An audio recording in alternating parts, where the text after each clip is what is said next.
So it goes without saying, the amount of new characters introduced within the Magireco mobile game is pretty massive. So many lovable waifus and cute girls at every corner, each coming in different shapes and sizes.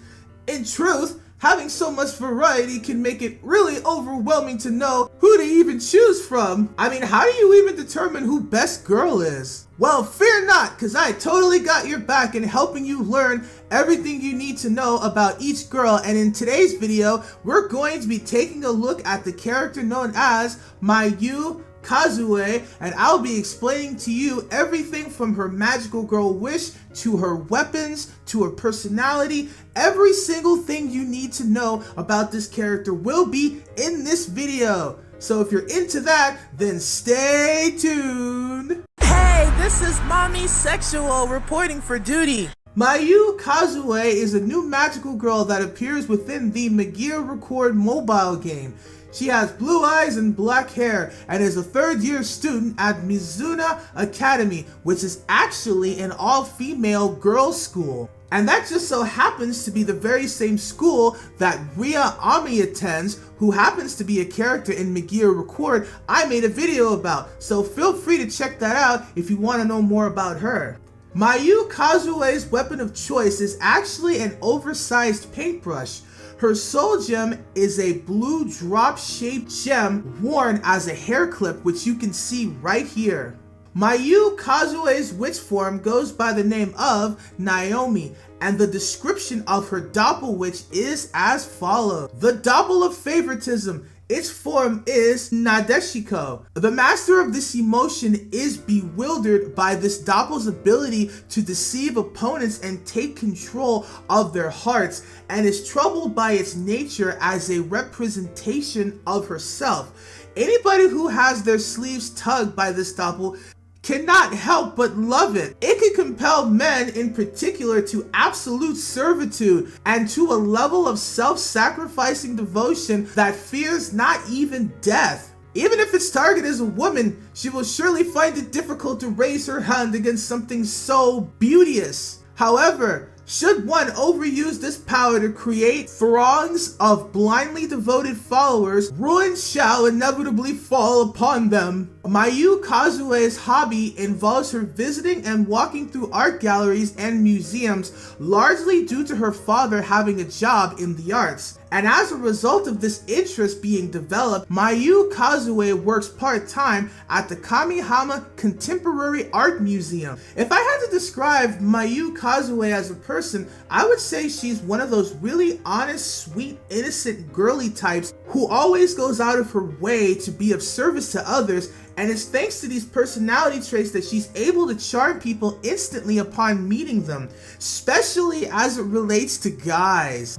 In fact, toward the start of the story arc, Mayu Kozue has a multitude of questionable moments with her boss, who makes it very clear that he has interest in her despite the age gap between them and despite the fact that he also has a wife and child.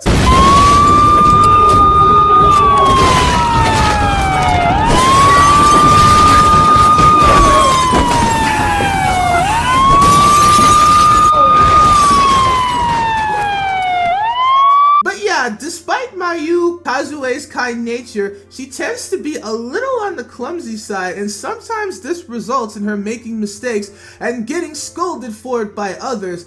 But it's normally her boss that tends to go really easy on her when she makes mistakes, which in turn makes Mayu Kozue develop feelings toward him. What's also interesting about this interaction between the two of them is the fact that Mayu Kozue's father was someone who passed away at a young age, and as a result, Mayu was forced to live her life without knowing the warmth and affection of having a father, which is one of the reasons she finds herself gravitating toward her boss's kindness toward her, because she herself likes to believe that perhaps if her father was alive, maybe he would in fact be just as kind to her like her boss says to her. So it's due to having that subconscious desire of wanting to have a father figure in her life that Mayu tends to put her guard down toward older males, and her innocent kind nature naturally allures men to her at every turn, which would explain why her Dabu witch has the abilities that it does. Anyways, it's due to her constant interaction with her boss that she learns of his family situation and the many struggles he is having in staying together with his wife, which I suppose is part of the reason why her boss is constantly making passes at her and spending time with her in order to get into her pants and taste her cooking? FBI should be knocking on his door any minute now. Not gonna lie, it did surprise me how much they tried to push the whole older man with young girl in this particular story arc. Anyways, due to all the frequent attempts to try to go out with Mayu, a certain girl happens to overhear the two of them due to her running into them multiple times while they're hanging out, and that girl is none other than Ria Ami.